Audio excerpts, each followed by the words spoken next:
I'm a synthetic organic chemist. Origin of life is purely synthetic organic chemistry. There's no way around it. I am perfectly situated to be commenting on this, to be critiquing the origin of life research. It is abiological. It is before biology takes over.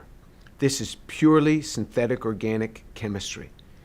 And making these compounds is very simple. 4 classes of compounds. You have to make them from what's available on a presumed prebiotic earth.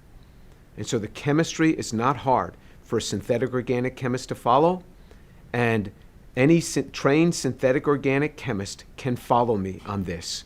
And I've never seen a synthetic organic chemist disagree with me on this. In fact, the people that might disagree with me are biologists because they've never made anything. The only thing they may have made is they buy a kit and they make it, which is made by chemists, but they've never made anything ab initio. And so it's the synthetic chemist that can critique origin of life research better than anyone else. So go ahead, ask your synthetic chemist friends to listen to what I have to say. If they have anywhere a master's degree or beyond in synthetic organic chemistry, have them critique what I say.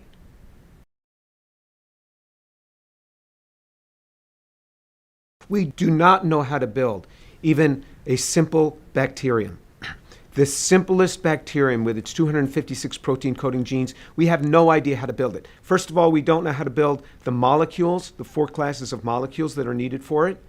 We don't know how to, even if we had those 4 classes of molecules, assemble them even into the simplest of bacteriums. We don't know how to do that. One can do that with the technologies we have today. We can make technologies, but we can't even make the simplest bacterium. Anybody who would say something contrary does not know what they are talking about. Show me the demonstration. Nobody has ever done it. And it's not because of lack of effort. It's not because of lack of will. First of all, they haven't been able to get the molecules to do this. And if they could make the molecules, even if we were to give them the molecules, they wouldn't have the information. There would be no inherent information in the DNA. But even if we gave them the DNA in the structure that they wanted, they wouldn't know how to put all the components together because of the sophistication within a cell. The interactomes, meaning that the interacting connectivity between the molecules, the van der Waals interactions, all of these have to be in the right place and in the right order for a cell to function. We don't even know how to define life, let alone knowing how to spark it to begin.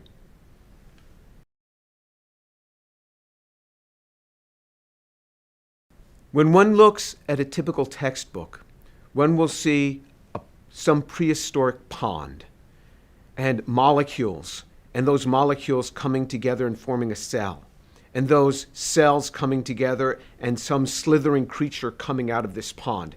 That is fallacious. There is no truth in that. We don't even know how to make the molecules. We are lost on how to do this. We can't even make the basic building blocks. But even if we could,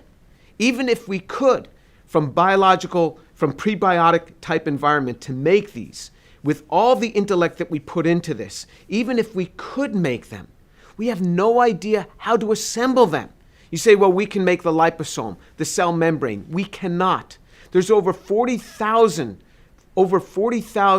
lipids have been identified in cell membranes. You want to take some simple ones? It's not just individual lipid membranes. You have to have the inside and the outside of the membrane have to be different. You have to have this huge array of proteins, that transmembrane proteins, and you have to have carbohydrates on the surface as identifiers. Even in the simplest bacterium, we have no idea how to put the structure together.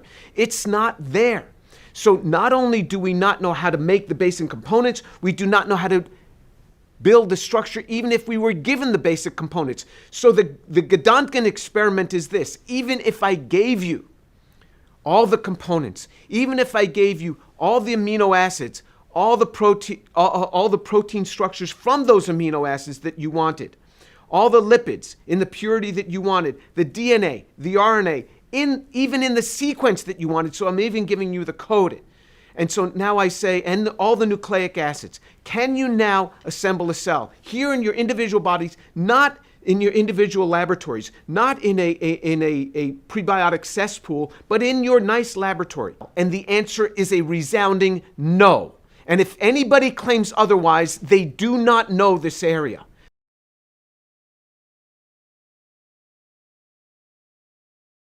This is how far the misunderstanding has gone.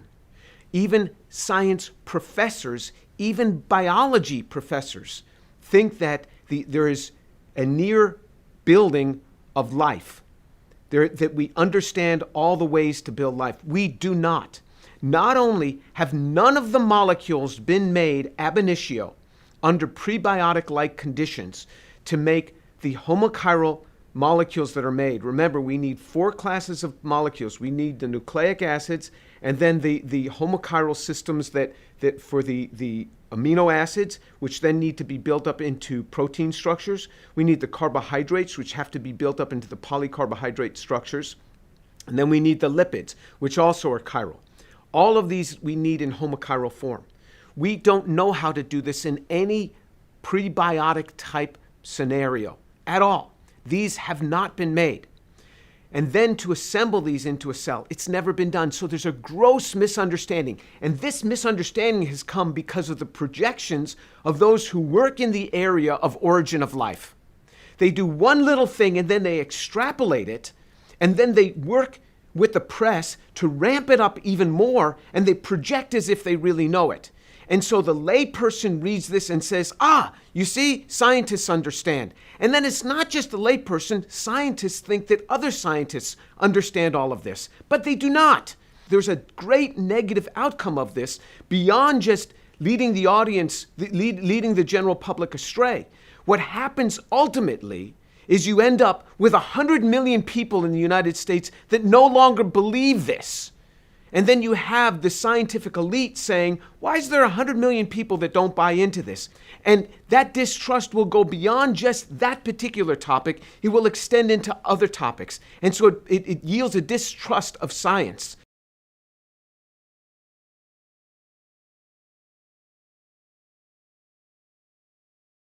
Some people argue that since there's been hundreds of millions of years available, the probability that there's the chance that these things could happen in hundreds of millions of years. But that's not true. Time actually can be an enemy when it comes to organic synthesis. Prebiotic synthesis is before biology. So one has to make chemicals. Many of the chemicals that need to be made for life are kinetic products, meaning that they're not the most thermodynamically stable form. For example, carbohydrates, which is the main class of compounds. These are the units that hook together DNA. These are the units that have identifying aspects on cell structure. These are the units that the cell is going to need for the energy of life. Carbohydrates are kinetic products, meaning that if they should form, they would decompose. They decompose over time. In relatively short amounts of time, they decompose. The very reactions that make them, unless somebody is there to pull them out, to fish them out, to stop the process and to put them in a bottle under inert conditions in a freezer, and not just one, there's many, many different types you have to do this, they end up going through a process of what's referred to as caramelization, meaning that they polymerize. They polymerize. The very aldol reactions that were used to make them just continue. And you get polyaldols, you get polycondensation reactions, and they caramelize. Or they undergo, with formaldehyde, which is a presumed prebiotic chemical, they undergo rapid Cannizzaro reactions. So the aldehyde is oxidized to formic acid, and this nice carbohydrate that you made has just been reduced. So the aldehyde from the carbohydrate has gone back to an alcohol. So there's competing reactions. So time does not solve the issue. The other problem is if you had 400 million years to get to a certain point in a synthesis of a particular class of compounds, now you run out of material. Anytime you do synthesis, you run out of material, even when you've optimized the yields, and you got to go back to the beginning. Well, say it took you 400 million years to get to a certain point on a synthesis. Now you have to go back and make more. But how do you go back and make more? because nature never kept a laboratory notebook. Doesn't know how to go back. Never kept a record. So even if it could make more, it doesn't know how to, so it's got to start all over again somehow. But it doesn't know how to start over again, doesn't know why to start over again, because it doesn't know what it's going toward. So if you look at it, people have been trying for a long time. If we just take Miller-Urey as the first example, where Miller and Urey took some basic chemicals that are presumed on a prebiotic earth, hydrogen cyanide, formaldehyde, and CO2, and they put those across a high voltage, simulating lightning, you can get some racemic amino acids out of those. But those racemic amino acids were racemic. Okay, that was in 1952. That was 2/3 of a century ago. What has happened in 2/3 of a century since Miller-Urey in other fields? Well, we've had human space flight. We have satellite connectivity. We have the internet. We have the entire silicon era of microchips, and we have computer technology. We have all of this. In the same 66 years, 2/3 of a century, we are still exactly where Miller and Urey were. We make a barrage of stereo-scrambled chemicals, nowhere close to even knowing how to make them and hook them together. They got to get hooked together in the proper order. We are clueless on this, clueless, because time doesn't solve this. Even with all our ingenuity, time is not going to solve the problem. You let these chemicals that have been made, you let them sit around, even for months, and you can look even in the origin of life researchers themselves. When they've let these go for weeks, they show the degradation of these in a period of weeks. Weeks is the twinkling of an eye when it comes to prebiotic timescales. The chemicals decompose. The environment for the chemicals, environment rich in ammonia, is going to turn carbonyls into imines. These are going to cause further destruction. The ammonia environment itself is quite basic. You're going to have extended aldol reactions coming on. So to think that the molecules could be made and sit there waiting for other molecules to come in, it doesn't happen. Organic chemistry doesn't work that way. Any student that is lazy enough to set up reactions and like to go home for the weekend without working them up pays the price for that, with a depressed yield generally. As soon as the reactions are done, or as soon as what you want is the optimized yield, you have to stop that reaction, get it away from the starting materials, or else what happens is it goes on to polymerized product.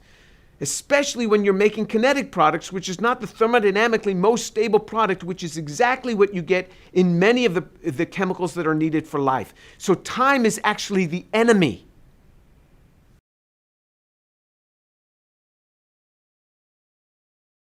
There have been many people that have tried in origin of life research to make the chemical building blocks for life. The vast majority of the chemical building blocks are chiral, which means that they have a non-superimposable mirror image, just like our hands. The left hand and the right hand are non-superimposable mirror images.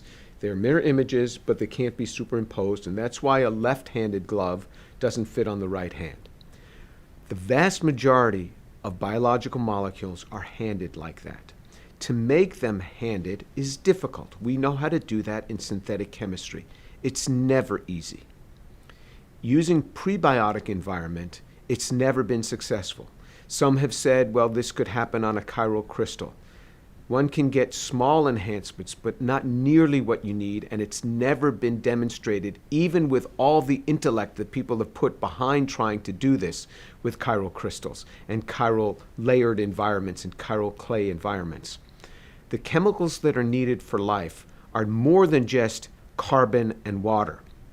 The structures that are needed, one needs the amino acids. The amino acids then have to hook together to form proteins. It's not easy to get amino acids to hook together. One can get very small amounts if you just add a catalyst to it, but the yields are extremely low. There are many activation steps that are needed to get this efficiently. In nature, in biology, once you have life, this is all done with nature's little nanomachines called enzymes. But what we're talking about is prebiotic, long before enzymes themselves are made, and the enzymes themselves are made out of the amino acids and proteins. Then after we have the amino acids, we've got to have the carbohydrates. The carbohydrates are another class of molecules. And then you have to hook the carbohydrates together. The carbohydrate hooking together pattern is extremely complex. Just the carbohydrate, the simple carbohydrate, D-mannose, if you just make 6 units of that D-mannose, that D-mannose can be hooked together in over 1 trillion different combinations, depending on how they're branched and what the constitution is of the primary linkage point. Over 12 trillion combinations, and only one works. Only one will work. How do you get that? Now, you also have to have the lipids. The lipids have to have 2 tails, not one. If you have the monoacyl lipid, that destabilizes any lipid bilayer. And these also have chiral centers. Again, how is that done in a prebiotic system? Nobody knows. And then you have to have the nucleic acids. So you have to have the nucleobases, and those nucleobases have to somehow hook very cleanly to a carbohydrate that had to independently be made. And then you have your nucleotide that then with a phosphate group on there that then has to hook together. Again, that's only done by enzymes. We don't know how to do that cleanly before there's enzymes. All of those pieces we don't know how to make, let alone hook together.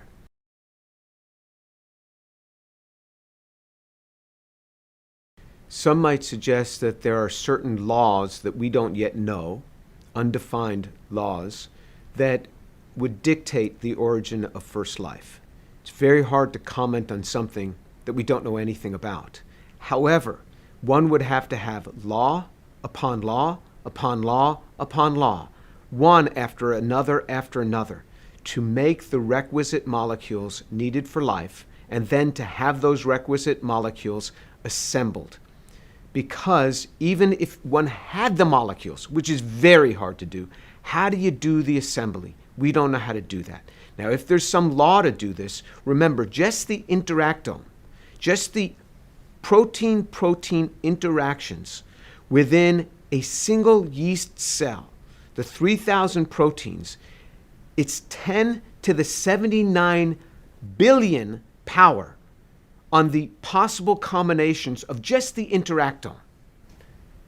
How do you get those to order? Of course, there is a large cascade of arrays that can get these to order, but that always has life spawning life. We don't dehydrate cells and get them to work together again. Cells will split and pass that information along to other cells. We don't know how to spark these things. And it can't happen from a single unknown law. You'd have to have unknown law upon unknown law upon unknown law. It takes a lot of faith to do that. I'm not sure I have that level of faith, but if they do, good for them.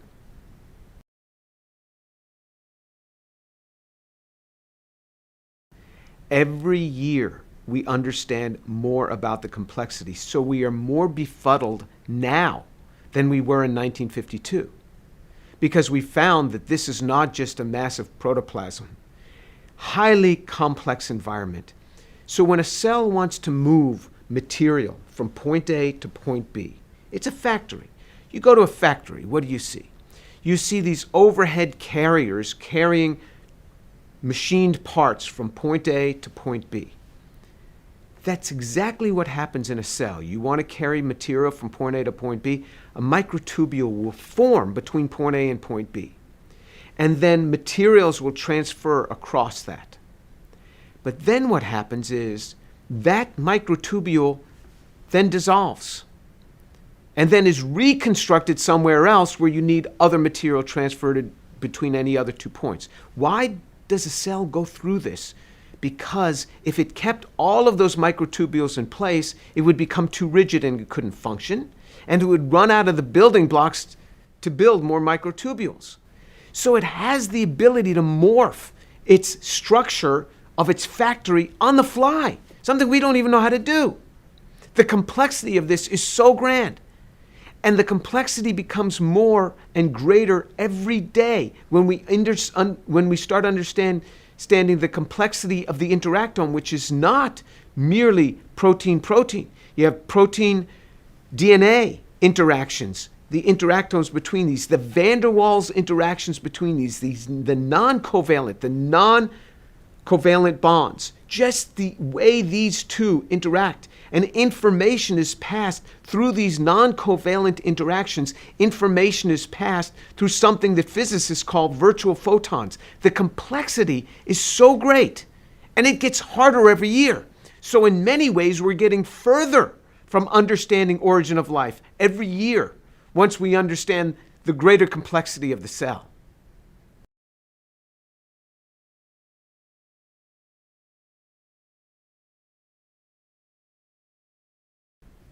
So if one wants to use a probability argument to say that there must be billions of inhabitable planets in our universe, or even going with string theory and suggesting that there are multiverses, so there's lots of universes like ours that go beyond even our universe, the numbers are still difficult.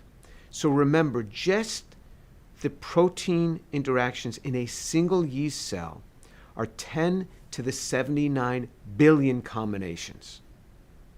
The number of elemental particles in the universe is 10 to the 90.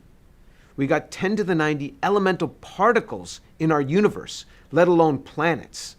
Particles in our universe the estimate is 10 to the 90. I'm talking, so that's a 1 with 90 zeros after it. Just the interactome combinations of just protein-protein in a single yeast cell is 10 to the 79 billion. That's a 1, not with 90 zeros, but a 1 with 79